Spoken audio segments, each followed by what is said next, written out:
नमस्कार दोस्तों, हिंदुस्तान उदय YouTube platform पे आपका बहुत बहुत स्वागत है। मैं हूं प्रदीप नवाज।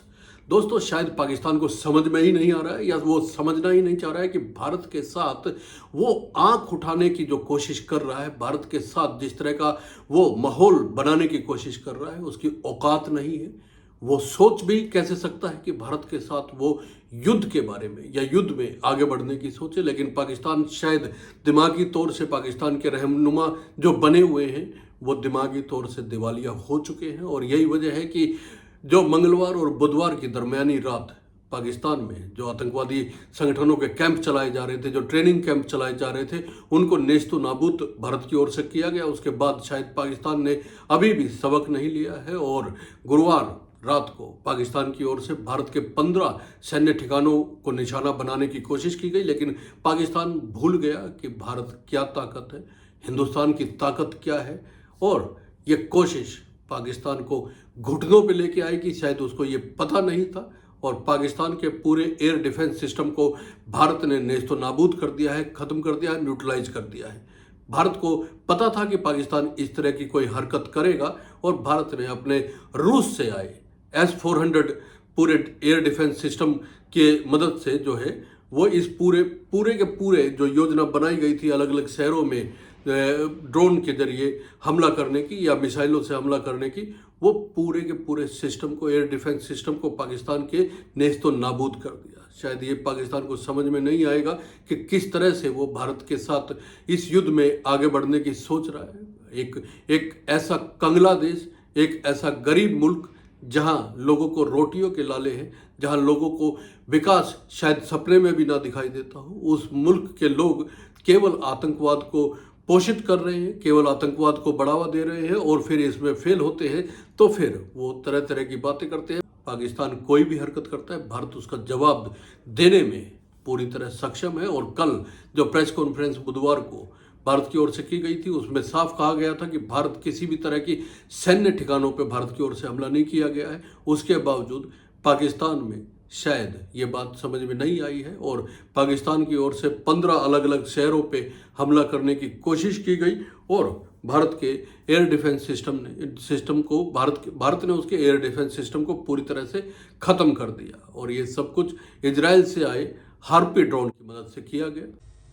7 से 8 मई 2025 की रात को पाकिस्तान ने उत्तरी और पश्चिमी भारत में स्थित कई सैन्य ठिकानों को, जैसे कि अवंतीपुरा, श्रीनगर, जम्मू, पठानकोट, अमृतसर, कपूरथला, जालंधर, लुधियाना, आदमपुर, भटिंडा, चंडीगढ़, नाल, फलौदी, उत्तरलाई और भुज पर ड्रोन और मिसाइलों से हमला करने का प्रयास किया।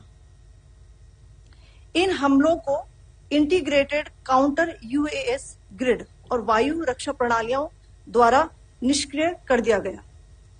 इन हमलों का मलबा कई स्थानों से बरामद हुआ, जो कि पाकिस्तानी हमलों का प्रमाण है।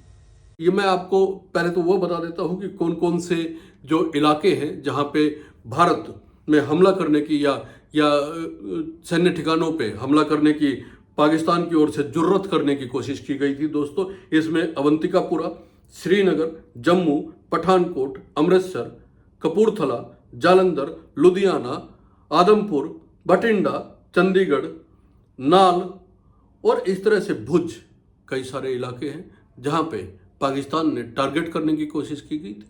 लेकिन शायद उसको ये पता नहीं था कि भारत कितना सशक्त है। भारत ने साफ कहा था कि ये एक आतंकवादियों के खिलाफ कार्रवाई थी, ऑपरेशन सिंदूर।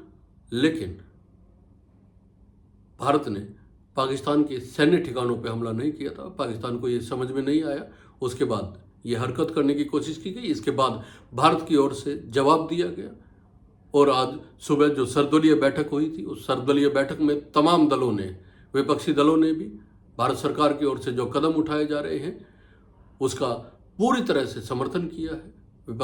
विपक्षी दलों का भी कहना है कि सरकार की ओर से जो भी कदम पाकिस्तान को सबक सिखाने के लिए उठाए जाएंगे वो उनके साथ हैं। मल्लिकार्जुन खड़गे कांग्रेस की ओर से, राहुल गांधी कांग्रेस की ओर से शामिल हुए और भी तमाम दलों से लोग इस बैठक में शामिल हुए थे। बैठक की अध्यक्षता रक्षा मंत्री राजनाथ सिंह ने की थी और इसमें अमित शाह गृह मंत्री भी मौजूद थे।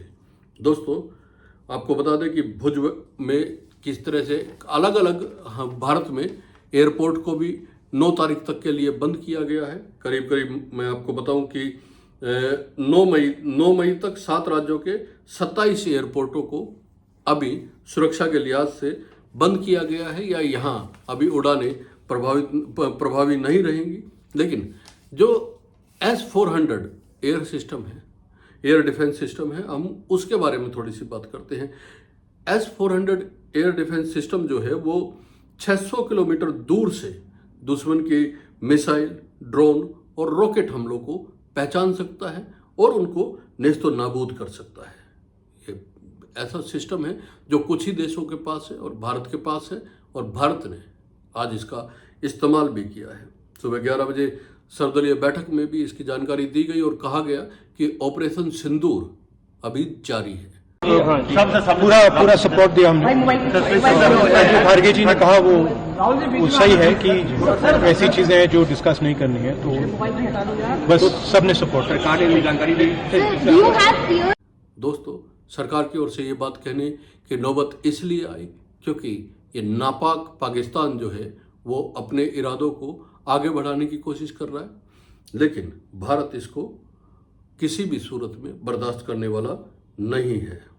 ऑपरेशन सिंदूर जारी है और विदेश मंत्री एस जयशंकर ने भी कहा है कि पाकिस्तान की ओर से जिस तरह की हरकतें की जा रही है, भारत की ओर से कोई किसी तरह का उकसावा नहीं किया जा रहा है, लेकिन पाकिस्तान की ओर से अगर इस तरह की हरकत की जाएगी तो करारा जवाब दिया जाएगा।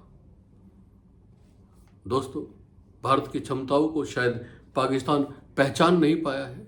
पाकिस्तान को ये लगता है कि जो है उसके नागरिकों में एक भय का माहौल जो बना हुआ है उसको सरकार कहीं डिफेंस मोड में ना आ जाए, इसलिए भारत के साथ इस तरह की हरकतें लगातार की जा रही है। आपका क्या मानना है, कमेंट करके ज़रूर बताइएगा। क्या ये युद्ध में भारत और पाकिस्तान अब आगे बढ़ चुके हैं, और अगर आगे बढ़ चुके हैं तो क्या होने वाला है, ये भी आप अगर अंदाज़ा लगा सकते हैं तो कमेंट करके ज़रूर बताइएगा। बहुत बहुत धन्यवाद। नमस्कार।